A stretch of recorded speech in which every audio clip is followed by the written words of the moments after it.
Vai seguir o nosso seminário. Antes disso, vou comunicar a vocês, a gente está com um café e uma água, quem quiser esticar a perna um pouquinho, né, fazer uma pausa, o toalete também aqui à esquerda. E nós vamos seguir o nosso seminário com um amigo pessoal meu, que é o Henrique Esperandil. Hoje ele está deslocado, ele está na Turquia, né, ele está homologando um dormente para a CPTM. Né. O Henrique ele é engenheiro civil, formado pela Universidade Estadual de Maringá. Maringá, que é a melhor cidade do Paraná, diga-se de passagem, né? Especialista em via permanente para trens de média velocidade e alta velocidade pela USP, e MBA em gestão de projetos pela Universidade Presbiteriana Mackenzie, especialista em ferrovia de IPOs.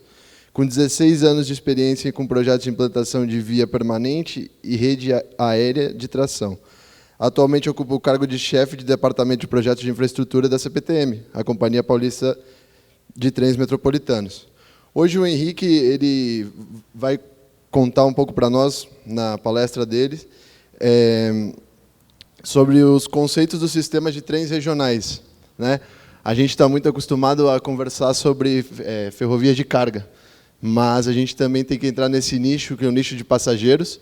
É importantíssimo para o desenvolvimento macroeconômico do país a gente começar a tocar nesses projetos de volta. E a CPTM foi pioneira de novo, né, com o projeto do TIC, do Trem Intercidades. E para nós é um prazer poder ter o Henrique conectado aí com a gente. Era para você estar aqui, Henrique, tá? Eu vou te perdoar dessa vez. Mas passo a palavra para o Henrique para ele começar a apresentação dele. Bom dia a todos. Obrigado aí, Davi, pela apresentação. Realmente é um prazer estar aqui hoje fazendo essa palestra. Uma honra. Pedir desculpas de não estar presente novamente aí esse grande evento. Com certeza, numa próxima oportunidade, estarei presente. E essa apresentação aqui, ela tem como, antes de só iniciá-la, fazer um breve histórico, ela tem como objetivo, primeiro, a gente criar um pouco conceito do que é um trem regional. Acho que essa é a ideia, né? Como o Davi disse, o Estado de São Paulo e com a CPTM, hoje aqui nós temos um plano de 3 eixos ferroviários intercidades, que né, assim chamados, os famosos TICs, sendo o primeiro aí, o pioneiro da retomada do que foi uma época malha ferroviária de passageiros, entre a cidade de São Paulo e Campinas, né? O segundo seria São Paulo-Sorocaba, e também temos aí também a São Paulo-São José dos Campos numa terceira etapa. Mais ou menos o conceito desses 3 serviços é mais ou menos um deslocamento de passageiros em torno de 1 hora entre esses municípios até a capital paulista. E o que eu vou apresentar aqui é um pouco da conceituação que pode ir além desses 3 eixos, né? Então, o conceito que nós estamos aqui começando no estado de São Paulo é, além desses 3 pontos, dessas 3 cidades, o que poderia ser pensado como um modal, uma retomada desse modal, para a implantação de um trem de passageiro de média velocidade, né, sempre bom pontuar isso, de forma que você volte de uma forma integrada a pensar nesses projetos para o estado de São Paulo. E aí tem uma série de conceitos que a gente está utilizando aqui, e aí, porventura, isso pode ser replicado numa forma até mais global, como o Gavi disse, em outros estados. Não tenho dúvida que isso tem grande oportunidade a serem seguidos por todos os estados brasileiros. E eu vou só espelhar minha tela, então, aqui. Só um minutinho.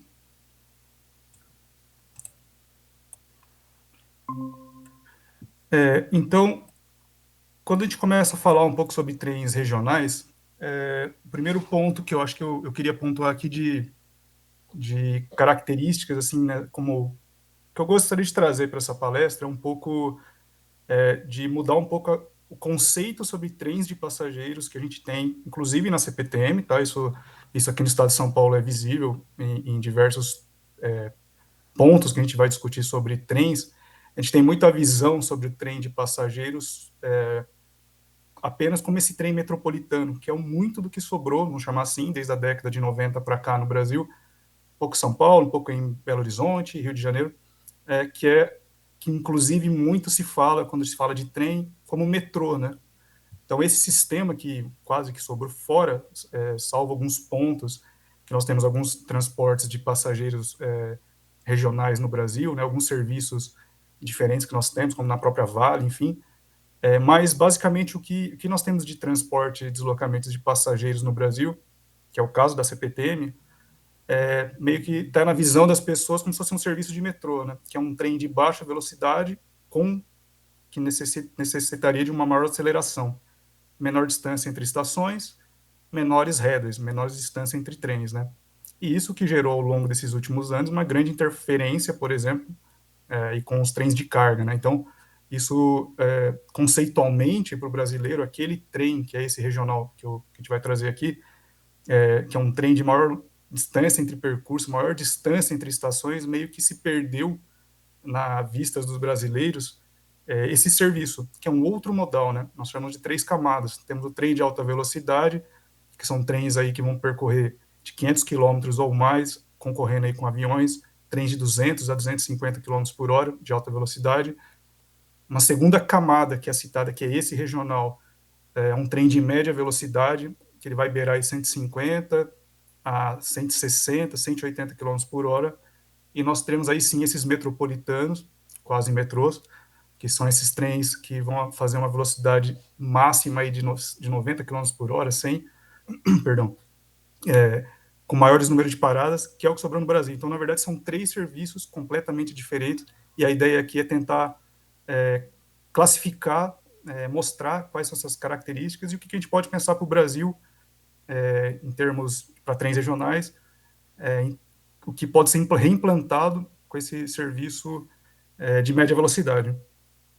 Então, aqui, o primeiro ponto é pensar na ferrovia para se viabilizar como um modelo de negócio, né? Então, a ideia para implantar um trem de média velocidade a maiores percursos, né, de distância percorridas, é não criar um pêndulo, né? Como um trem que anda de 100 quilômetros volta para o ponto de origem. A ideia é criar uma malha, uma infraestrutura versátil, em que, porventura, inclusive, eu possa usar essa infraestrutura cara, obviamente, de implantação, em que eu consiga utilizar para mais de um serviço. Então, eu crio uma malha que eu posso usar para esse trem de média velocidade, alguns pontos para o metropolitano, um tipo de serviço de transporte de carga, porventura, com trens de carga mais rápidos, com alto valor, com materiais de alto valor agregado, conectando com outros modais, e também serviços diferenciados, pode ser também um trem turístico, pegando pontos em diversas cidades no Brasil e tem grandes possibilidades de estar utilizando essa característica turística. Minas Gerais aí é um grande exemplo para isso. Dentro do foco, para a gente começar a pensar nesse projeto, então, aqui a gente chama o círculo de análise, né? Então, multisserviço, tem que ter interoperabilidade com diversos serviços, inclusive ferroviários, compartilhamento de via, por que não? Então, a mesma via passa mais de um serviço, inclusive o trem regional, hubs de mobilidade, fazer das estações não só uma parada de trem, isso no mundo inteiro aí é feito dessa forma, temos que trazer isso para o Brasil, e sempre centrar esse serviço aos nossos clientes, seja passageiros, né, de transporte passageiro ou mesmo de carga. Além de empreendimentos associados. Nesses hubs de mobilidade nos centros das estações, criar novos negócios, receitas acessórias, para estar inserindo maiores valores para essa infraestrutura. Então, sempre que a gente cria uma estação, diferente daquelas antigas, né, apenas uma parada de trem, criar vários serviços acoplados, lembrando que, no caso do estado de São Paulo, né, qual eu trabalho, todo centro de cidades do interior paulista tem uma grande estação, uma estação que criou uma centralidade a partir dela, vários desses centros degradados, por que não revitalizar esses centros com os municípios, criando nessas paradas de trem outros serviços acessórios, empreendimentos associados, da vida para esse centro, né? Da vida para essa estação, não só no momento da parada do trem.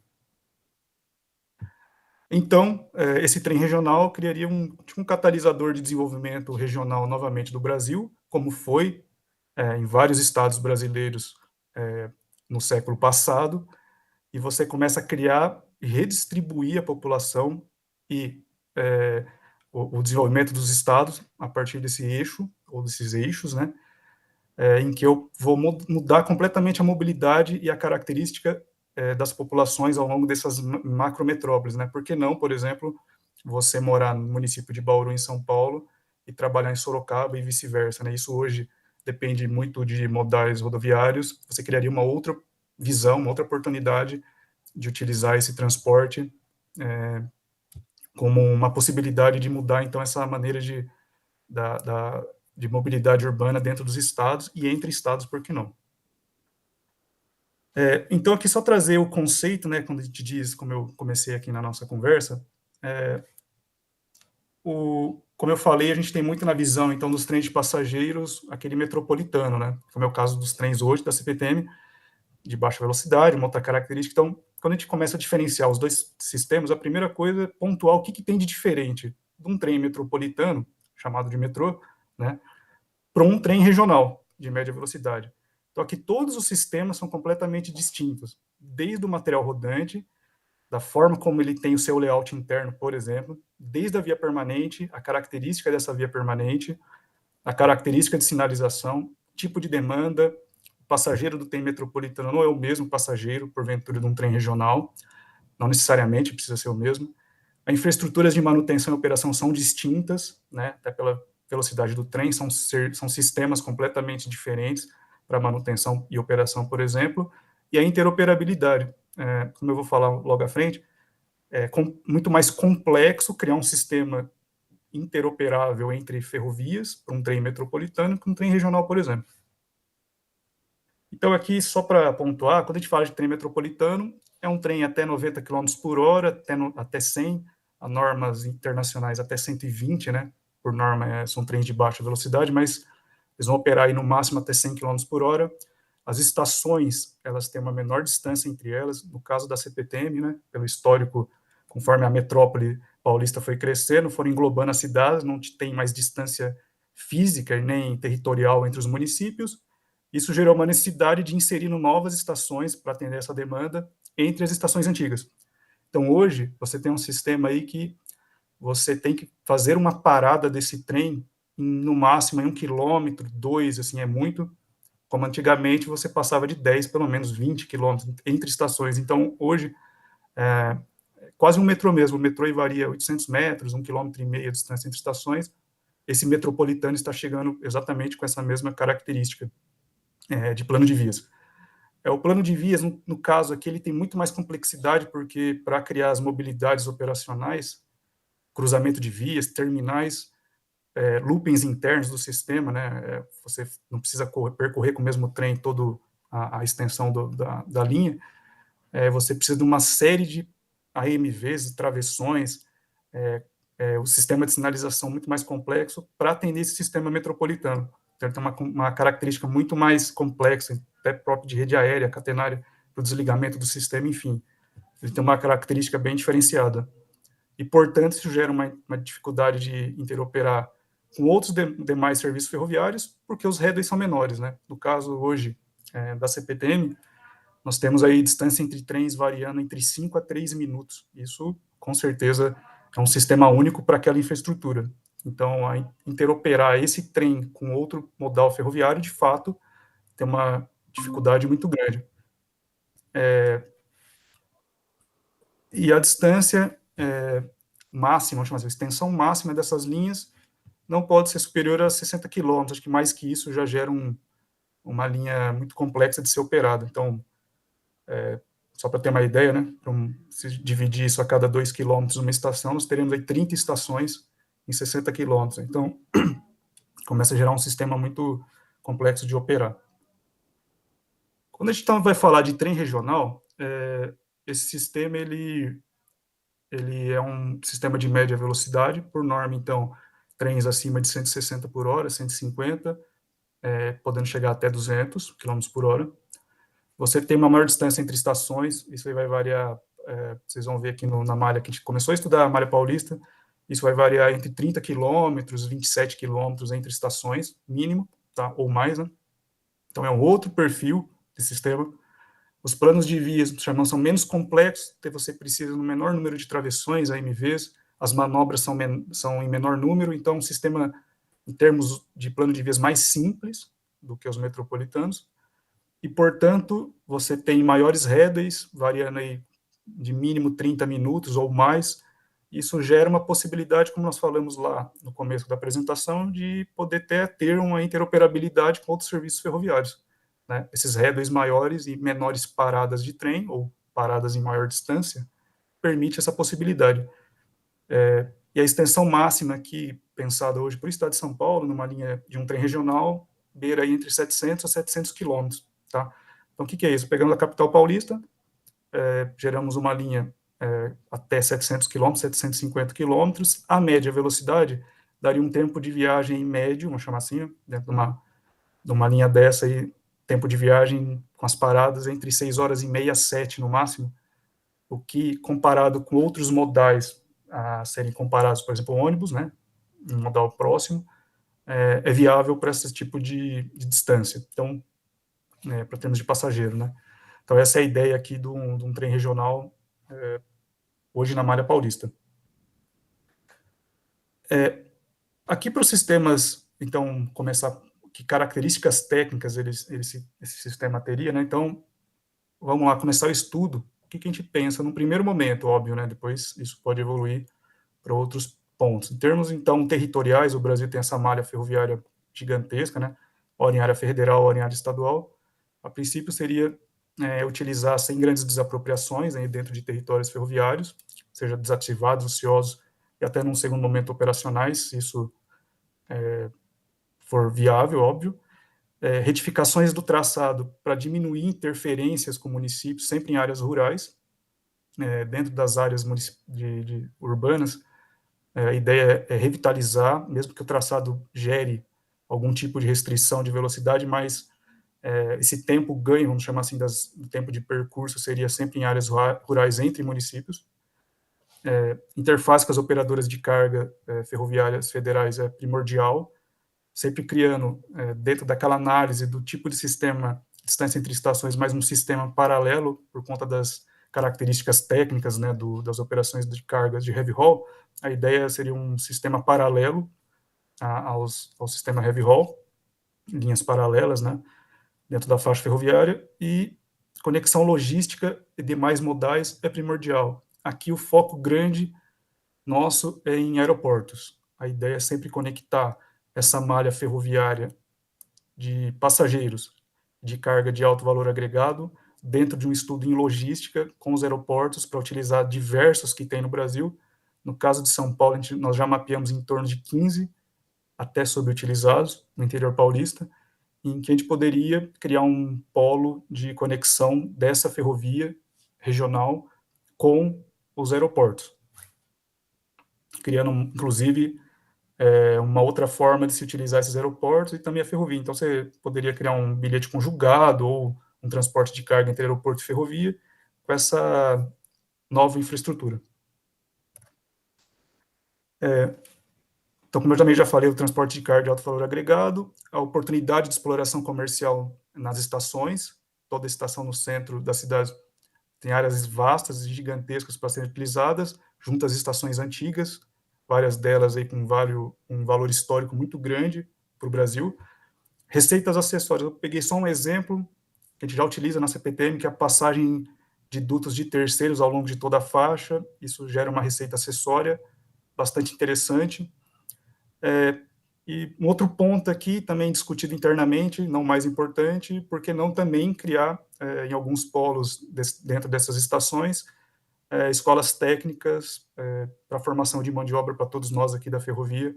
É um setor muito importante, porém muito complexo de formação de mão de obra. Então, talvez criar dentro dessas estações, gerar essa mão de obra para toda a ferrovia, não só para passageiro, mas para carga, seria uma grande oportunidade para o Brasil e para a formação de mão de obra para o nosso setor. Então, o projeto tem que ser planejado como uma rede, óbvio, né? Então, não ser um pêndulo, mas dentro de uma rede. Toda ferrovia que morre não tem continuidade, é uma ferrovia que tende a morrer, isso historicamente no mundo. Então, tem que permitir as expansões, não ter um ponto final. Ela deve ser analisada como um sistema de logística, já falamos também. Conexão com os aeroportos é mandatória e a infraestrutura deve permitir, então, esses multisserviços. Esse aqui é o conceito que a gente quer trazer para os trens regionais e não mais aquele único para passageiro, só para passageiro, que isso de fato é uma infraestrutura muito pesada e aquela discussão se o projeto para de pé acaba ficando de fato difícil o serviço apenas de passageiro fazer essa infraestrutura ficar viável. Características técnicas desse sistema. Então, o material rodante ele tem uma característica diferente, né? O layout interno passageiros sentados, tem um outro perfil de passageiro, menor carga por eixo. Hoje, na CPTM, nós temos aí um material rodante variando entre 20 e 21 toneladas eixo, hora pico. Aqui nós estamos falando aí de 12, 14, mais do que isso não faz sentido para um trem desse porte. A bitola universal 1435, mas hoje estamos trabalhando no estado de São Paulo para 1.600, padrão que tem que adotar para o estado de São Paulo. Tem uma questão aqui standard mundial, mas essa discussão aqui tem que ser ainda melhor avaliada, mas hoje 1.600 é o padrão da malha da CPTM, e do regional, inclusive, TIC Campinas também é 1.600, bitola larga. Velocidades variando entre 150 e 160 km por hora máxima, com restrições em áreas urbanas, como eu falei.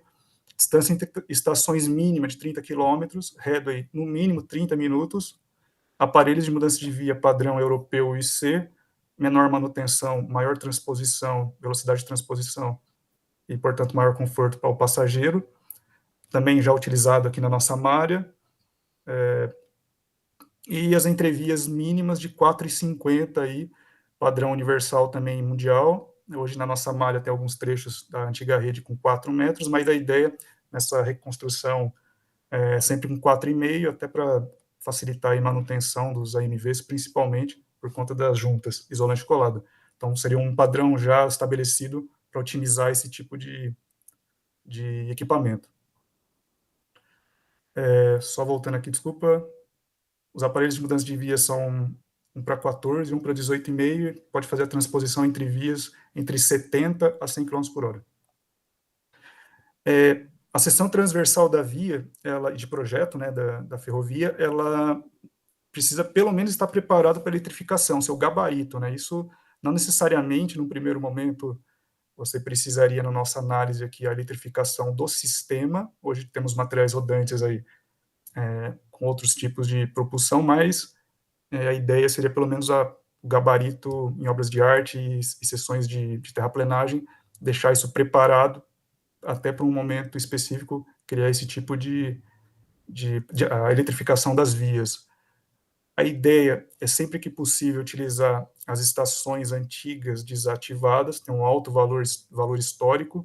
A foto aqui é da estação Botucatu, na cidade no interior paulista. A estação parece um castelo, temos inúmeras aí no Brasil inteiro, com essa característica, não tem o porquê não utilizá-las, ou reutilizá-las. Em termos de traçado geométrico, também já falamos, tem uma análise mais criteriosa dentro dos municípios para não gerar um problema, né? Então, a ideia é, dentro dos municípios, fazer um olhar diferenciado, fora dos municípios, porventura, qualquer retificação necessária, sempre em áreas rurais, para não gerar esse problema dentro das cidades. Mas aqui é uma análise bem criteriosa a ser utilizado projeto a projeto.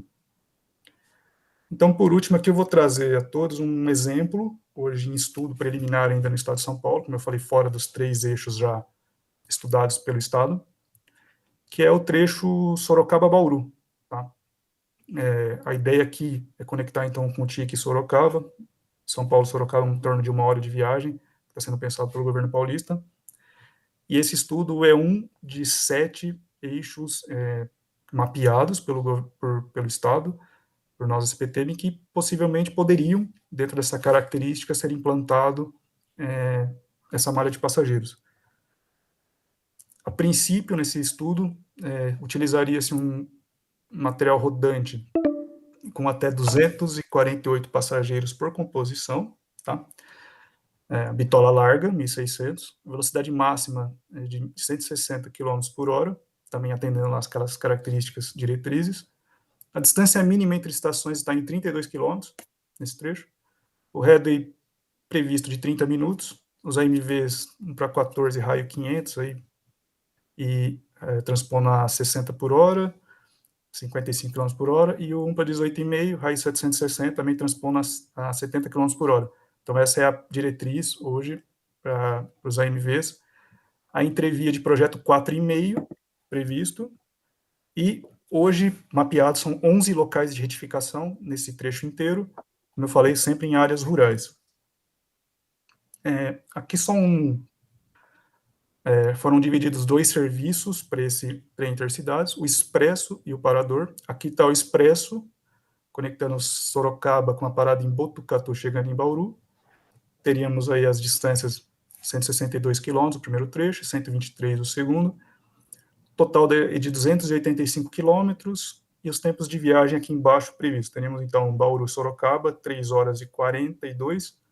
Então, somados mais 1 hora até São Paulo, teríamos aí 4 horas e 42, mais ou menos, o tempo de viagem de passageiros entre Bauru e a capital paulista, né? Uma população aqui, toda essa região de 1.200.000 pessoas, 3% da população do estado de São Paulo. A cidade de Sorocaba tem o PIB do país do Uruguai. Então, assim, em termos econômicos, populacionais, faz bastante sentido esse eixo hoje, com nenhum tipo de serviço de passageiros dentro do estado de São Paulo. Aqui teria o mapa só do que nós estamos falando, no interior paulista. E aqui seria o parador, uma ideia também, todas as estações antigas desativadas, cada uma com uma característica, Agudos, Lençóis Paulistas, Laranjal Paulista, todos têm uma série de questões históricas, que pode ser também pensado tanto para passageiro como a parte turística e cargas, né?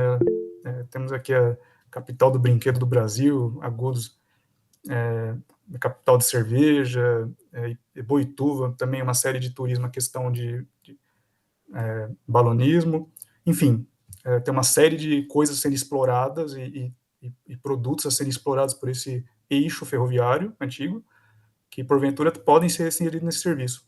Aqui, com as paradas, teriam em torno de 3 a 5 minutos por estação, nós chegaríamos aí beirando aí 4 horas e 10, parando em todas as estações, esse serviço parador, entre Bauru até Sorocaba.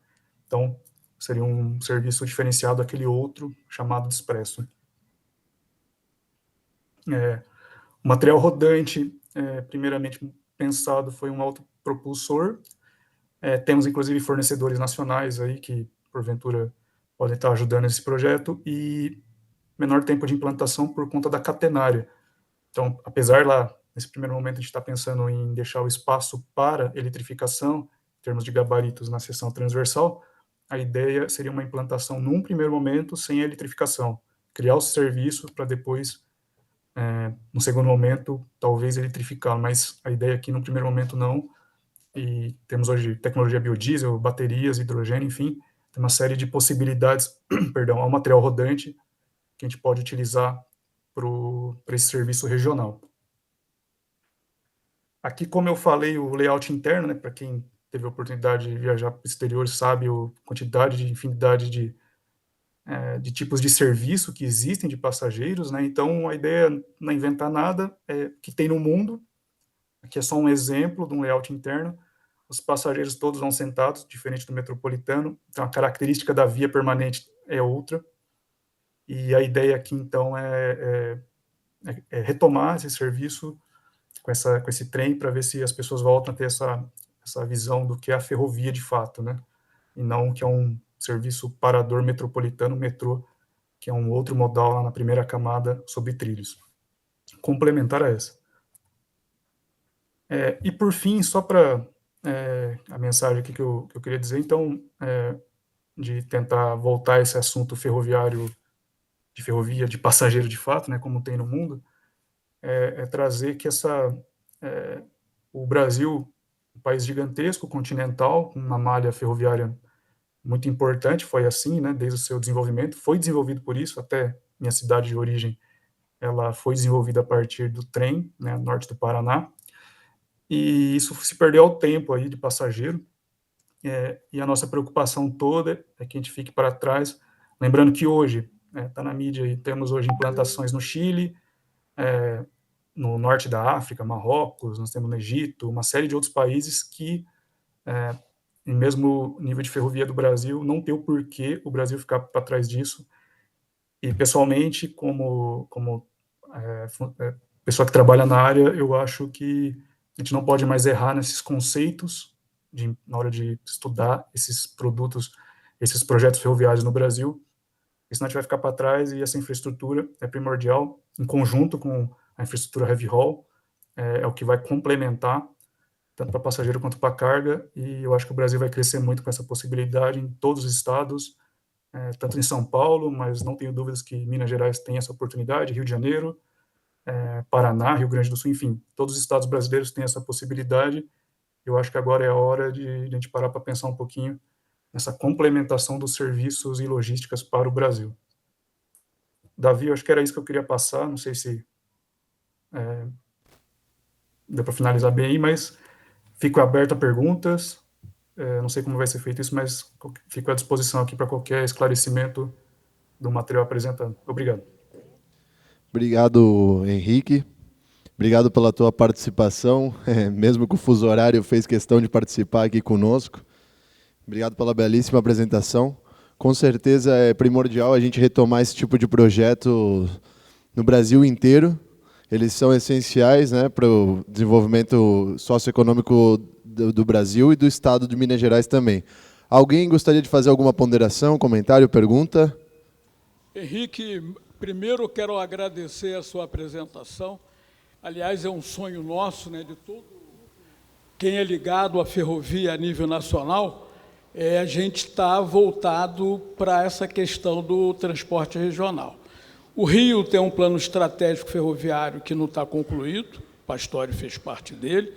Do Minas Gerais, nós temos o plano estratégico ferroviário, que tem um desenho denso, embora pode ter os questionamentos técnicos, mas botou na agenda o transporte regional, e também os desenhos que estão sendo construídos no interior do país, como no Nordeste, mesmo com desenho de carga e desenho lateral com turismo, e também os desenhos turísticos no sul do país, voltado para a questão interregional.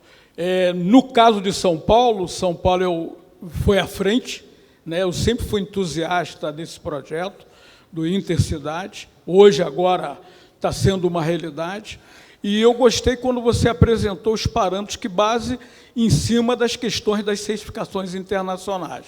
Eu sou do Instituto de Qualidade Ferroviária, nós estamos agora com a NP Trilho, você conhece, que é as operadoras de passageiro, a NTF, operadoras de carga, e a ABFER, que é a indústria ferroviária que você mencionou na questão dos fornecedores, que você conhece, o nosso presidente Vicente Abate. Então, a minha pergunta é o seguinte, à luz da sua apresentação, e esse é um desafio posto, porque você sabe que uma coisa é a inspiração do desejo e os desenhos de projeto, e você apresentou, para além da aspiração dos trens regionais, o adensamento técnico para poder realmente realizar esse processo com locomotiva, no caso dos vagões, o trem, todo o desenho de parametrização da via permanente, né, os intervalos dos trens e tudo mais. Como é que a gente poderia, e aí no desenho de qualidade, né, e já estou lhe convidando para você participar conosco no primeiro encontro do seminário do IQF, vai ser agora dia 1º, no Auditório Central da Fiesp, como é que a gente poderia, no desenho de qualidade, né, que você é um expert nessa questão, para que a gente, nessa linha de trens regionais, nós construirmos o desenho de certificação para esse processo, para além da vontade, para além do CAPEX, mas no OPEX mesmo, como é que nós podemos construir as câmaras técnicas voltadas para isso, porque nós vamos montar, né, as câmaras técnicas do QF, com os técnicos e engenheiros, para várias áreas de certificação, sistema, produto e tudo mais. É um movimento de autorregulação. Nós fomos para além do Estado. Então, eu queria a sua opinião e as suas observações nesse processo. Obrigado pela pergunta, pelo convite também, vou fazer o possível de poder participar. A reunião aqui é breve, ela podia ser explodida em vários tópicos, não só de via permanente e tal. O meu foco, assim, eu acho que o primeiro ponto, e aí, assim, de novo, São Paulo é uma ilha dentro não pode ser uma ilha dentro do Brasil, né? Então, eu acho que a gente precisa criar um parâmetro, não CPTM, não os paulistas, isso seria até um erro técnico, né? Isso não é o nosso objetivo. Até por isso que eu fiz questão de vir aqui para tentar fazer esse contato com vocês de Minas, porque se a gente não criar um plano nacional de características técnicas de todo o sistema ferroviário, que nós não temos, nem normas, né? Então, hoje, o próprio TIC Campinas precisou se balizar em diversas normas internacionais, e nem todas podem e devem ser copiadas do início ao fim dentro do Brasil, por conta de características mesmo do nosso sistema, algumas características. Então, eu vejo 3 pilares para essa pergunta do senhor. Primeiro, a gente precisa ter clareza do sistema, como eu quis trazer aqui. Do que nós estamos falando? Eu acho que nem todos no Brasil hoje, mesmo do setor, têm clareza disso. Tem muita dúvida, dificuldade essa que eu tive nesses 15, 16 anos de ferrovia, de discussão. Tem muita, como eu falei, não sei se consegui passar a mensagem, mas fugir de novo da cara de que ferrovia de passageiro é metrô. Esse é o primeiro ponto. Se a gente não conseguir desvencilhar o sistema entre cidades, né, que é o maior médio percurso, da cabeça de nós ferroviários, a gente não vai conseguir primeiro vencer essa etapa. Com isso vencido, seria a normatização, que tipo de sistema que a gente quer criar, esse trem, de fato, trem regional. E aí, para isso, a gente precisaria juntar técnicos do Brasil inteiro, que vão ajudar nesse serviço de passageiro, inclusive, mas com nossos colegas de carga, a criar uma norma, ou normas, né, que podem ser balizadas por normas consagradas, não tem problema nenhum, mas balizar que qualquer projeto brasileiro siga esse padrão, não São Paulo, senão seria um erro estratégico ferroviário, novamente, mas que o Brasil inteiro pudesse seguir essa especificação para a gente ter aquela interoperabilidade. Não vejo como segunda forma. E terceiro seria a formação de mão de obra. Hoje, a formação está em todas nas operadoras, eu sou um exemplo disso, como formação acadêmica quase nula em ferrovia, acabei entrando na empresa e formando nela, na CPTM no caso. Mas todos os colegas podem falar aí fora alguma formação específica em alguma universidade, mas basicamente toda a formação técnica, prática, acaba sendo sempre nas operadoras, né? Então, a formação de mão de obra em centros técnicos, de forma a gerar uma análise crítica uniforme no Brasil, eu também vejo que se isso não acontecer, a gente não vai ter êxito nesses estudos.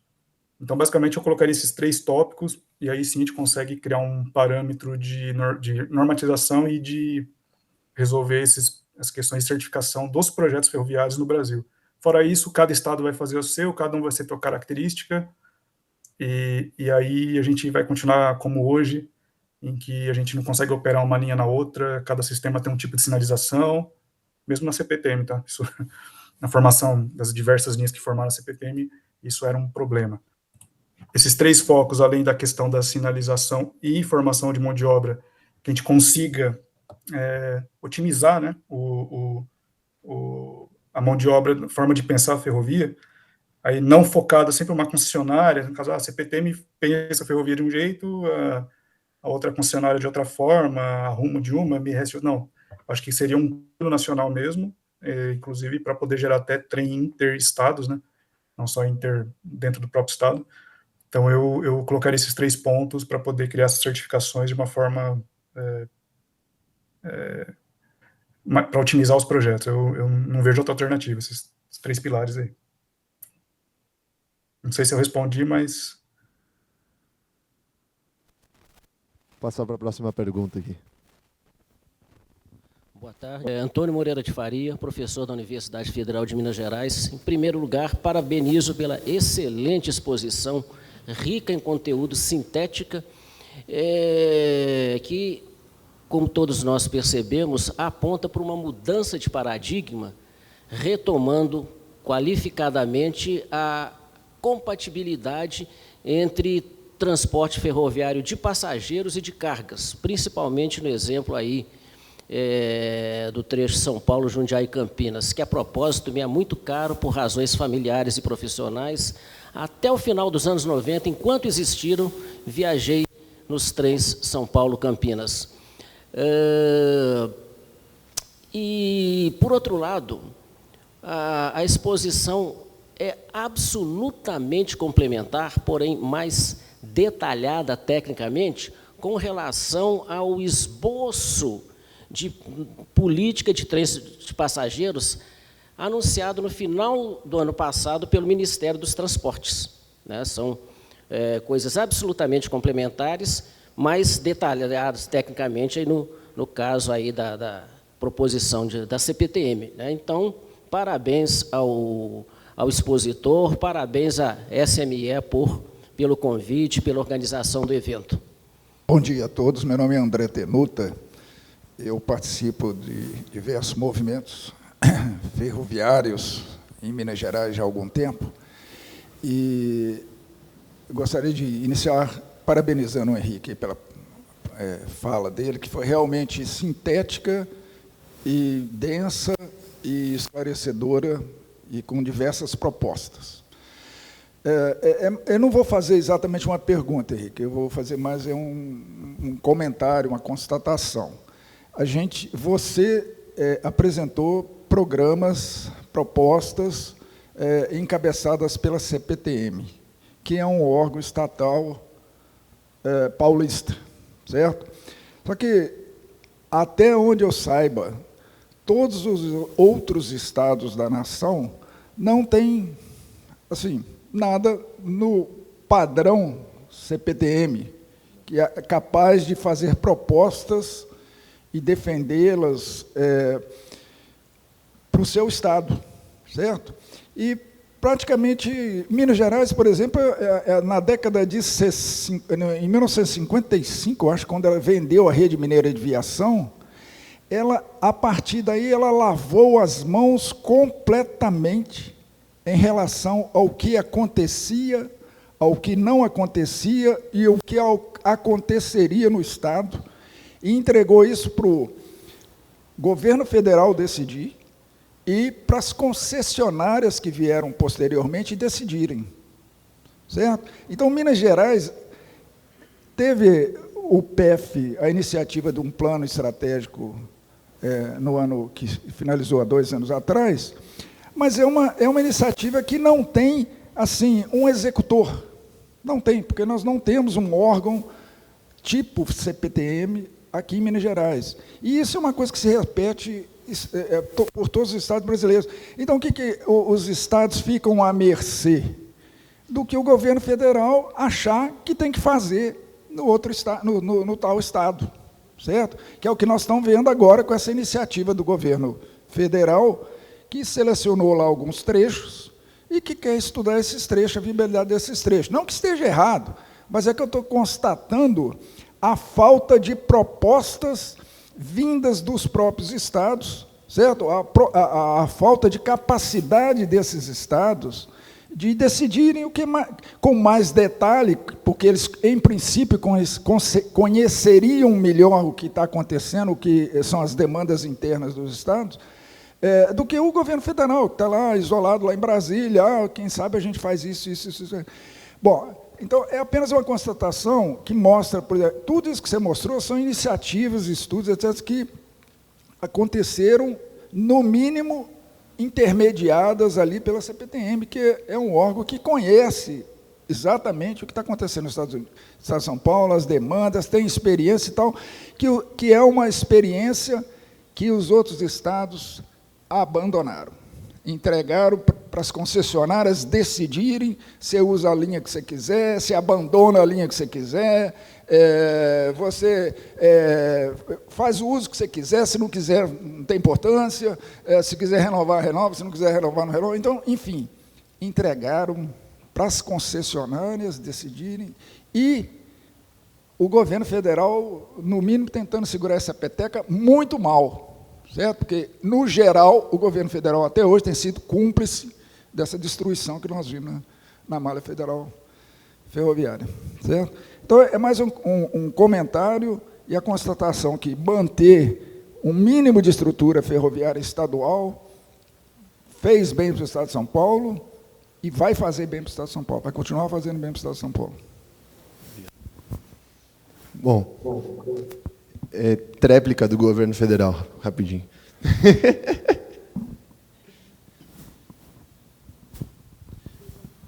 Tréplica não, só contribuição para a excelente apresentação que foi feita. No final do ano passado, dezembro do ano passado, o Ministério dos Transportes lançou a minuta da Política Nacional de Transporte de Passageiros para consulta pública. Ficou por mais de 60 dias em consulta pública. Nós tivemos mais de 260 contribuições para a minuta de decreto que vai instituir a Política Nacional de Transporte de Passageiros, que eu entendo como um grande avanço. Nós nunca tivemos uma Política Nacional de Transporte de Passageiros integrada no Brasil. Essa minuta, ela busca, ela tem como fundamento 4 dimensões: a dimensão econômico-financeira, a dimensão social, a dimensão ambiental e a institucional. Então, há balizas ali para cada uma dessas dimensões, há a previsão na minuta de priorização de investimento da União para os estados, para os entes subnacionais que se integrarem à Política Nacional de Transporte de Passageiros. A minuta visa uniformizar uma política nacional de integração entre os entes, com priorização de investimentos, com uma análise de projetos robusta por meio da agência reguladora, e de modo que a gente possa dar o primeiro passo. Acho que nós falamos tanto da importância do transporte de passageiros no país, né? Mas o primeiro passo sempre é difícil de ser dado. Então, o Ministério deu esse primeiro passo, nós minutamos ali o decreto no âmbito da Secretaria Nacional de Transportes Ferroviários. Eu repito, a primeira vez que existe no Brasil uma Secretaria Nacional de Transportes Ferroviários. Nós temos 2023, se instituiu pela primeira vez uma Secretaria Nacional de Transporte Ferroviário. Então, estamos avançando, a minuta saiu, ela está na fase de análise das contribuições. Eu penso assim, a quantidade de contribuições, ela revela, ela traz à luz a importância do tema. Muita gente contribuindo, muita gente sugerindo. Eu creio que nós vamos avançar, a política é o primeiro passo, e a partir daí, então, operacionalizar os projetos e começar a colocar trens de passageiros no país.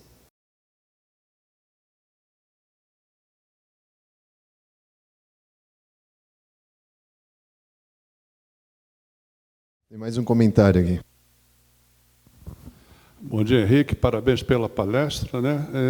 Inclusive, eu sou Antônio Pastore, faço parte do IQF, Instituto de Qualidade Ferroviária, e eu queria dar os parabéns à CPTM, tá, pelo fato dela abraçar esses projetos de trens regionais. Tá? Foi mencionado aqui pelo professor William a existência de planos ferroviários desenvolvidos por Minas Gerais e pelo Estado do Rio de Janeiro. E esses planos tiveram a chancela dos próprios governos, e os governos foram incapazes de apresentar esses projetos para o Ministério. Então, dentro dessa coleção, vou falar para o doutor Hélio agora, em relação ao Ministério do Transporte, a gente tem que elogiar essa iniciativa de uma nova secretaria, vamos assim dizer, né, que cuida do setor ferroviário. Eu mesmo mandei algumas contribuições, mas o que mais nos estranhou dentro dos ferroviários foi o aparecimento de alguns projetos que nunca foram ventilados em nenhum dos seminários que nós participamos, em fóruns de discussões, revistas ferroviárias. Por exemplo, sem nenhum demérito, por favor, tá? O trem de Sobral a Fortaleza. É importante, mas nunca, em lugar nenhum, pelo menos aqui na região sudeste, em outros locais, se discutiu esse projeto, e de repente ele aparece em detrimento, por culpa dos nossos governantes, dos administradores públicos, que não aproveitaram o trabalho feito pela Fundação Dom Cabral, aqui em Minas Gerais, levantou 57 projetos de carga passageiro transregionais. 57. O Rio de Janeiro pelo trabalho, pelo plano ferroviário também patrocinado pela CNT, Confederação Nacional dos Transportes, tá?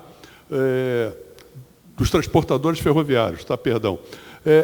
Identificou 42 projetos. O governo, tanto de Minas como do Rio de Janeiro, foram incapazes, perdoem o desabafo, foram incapazes de encaminhar para o Ministério. Olha, nós temos aqui uma carteira, um portfólio de projetos para ser avaliado.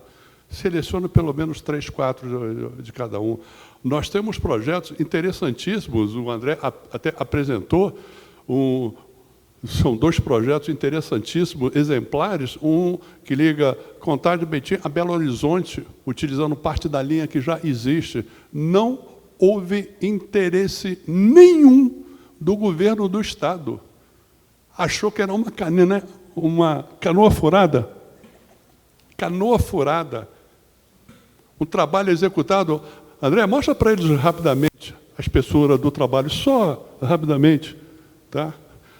Um trabalho feito com todo esmero, com todo cuidado, dedicado horas e horas, e alguém que não leu, não li e não gostei. Você entendeu? Então, esse é o grande problema, é um comentário colaborando com o que você disse. Eu quero reforçar, mais uma vez, os parabéns à CPTM por apresentar esses projetos. Isso é extremamente importante. Aqui, ó. Com plantas, com mapas, uma série de informações. Olha a espessura. Tá bom? Então, mais uma vez, para encerrar, foi no sentido de colaborar, Minas e Rio de Janeiro estão perdendo o trem da história. Estão perdendo o trem. Parabéns a São Paulo, parabéns à CPTM, parabéns a você. Muito obrigado. Alguém mais gostaria de fazer uso da palavra? Nelson. Consigo segurar os dois aí? Consigo. Henrique, reforçar aqui o parabéns. Eu sou Nelson Dantas, eu sou presidente da Comissão Técnica de Transportes aqui da SME. Internamente, a gente está sempre discutindo projetos, é uma palavra que é muito afeita aos engenheiros, né? Mas sempre somos chamados para participar da discussão de planos, né? O plano de mobilidade de Belo Horizonte, o plano de desenvolvimento integrado aqui da região metropolitana e políticas de transporte. A gente está saindo agora do modelo de carga, né, que vigorou esse tempo todo, único e exclusivamente, né, e estamos tentando, né, avançar na questão de trem de passageiros.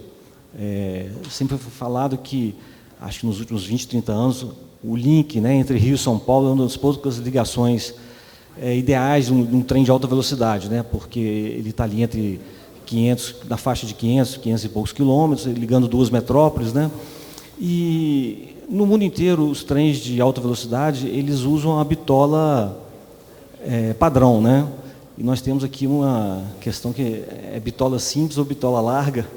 Foi uma discussão lá atrás, né, de 100 e poucos anos, que a gente não resolveu ainda. Com a sua experiência internacional, você tocando um projeto de vanguarda no Brasil, você acha que essa discussão da bitola vai voltar para a gente, como foi, por exemplo, a Espanha, né, que a Espanha está implantando os trens na bitola padrão, a despeito da bitola ibérica, que os trens locais, né, regionais, utilizam. Você acha que vai ter espaço para discutir essa questão de bitola também numa política de transporte de passageiros ferroviários?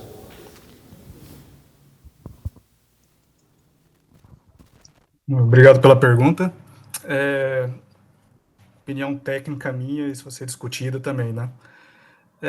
Como eu acho que eu comentei no começo da apresentação sobre o caso de passageiros, as 3 camadas lá, né? O TAV, trem 200 por hora, um trem isolado, quase sem paradas, né? É um pêndulo. Um outro perfil, é o cara que vai concorrer com avião, enfim, outro perfil de serviço. O regional, que é esse que a gente acabou comentando aqui, e o metropolitano, aquele parador tipo metrô. Aí, a ser discutido novamente, mas opinião técnica minha. O primeiro, o TAV, não tenho dúvidas, por ser um sistema isolado, até por uma questão econômica, a implantação dele com a bitola universal, para padronizar equipamentos de via e o material rodante, não tenho dúvidas que ele seja implantado com bitola de 1.435 universal, tá? Essa é a minha opinião. Para o trem regional, já que para ele ter um sistema com interoperabilidade com a malha brasileira, nós estamos estudando aqui a utilização da bitola larga. Por quê? Porque isso consegue permear essa ferrovia, como eu falei também, uma ferrovia que tem um sistema regional com paradas e conexões com um ponto final, ele acaba perdendo um pouco de sentido. Então, para ter um sistema regional em que eu ligo regiões dentro do estado e até entre estados, hoje a ideia, dentro dessa malha regional do estado de São Paulo, seria a utilização da bitola larga de 1.600, o que, inclusive, possa permear essas linhas num segundo momento para Minas, ou numa reconstrução para o Paraná, ou Mato Grosso do Sul, enfim. Essa seria uma ideia nossa para os trens regionais e para os trens metropolitanos, que tem essa conexão com os demais modais ferroviários, um pouco diferente do TAV.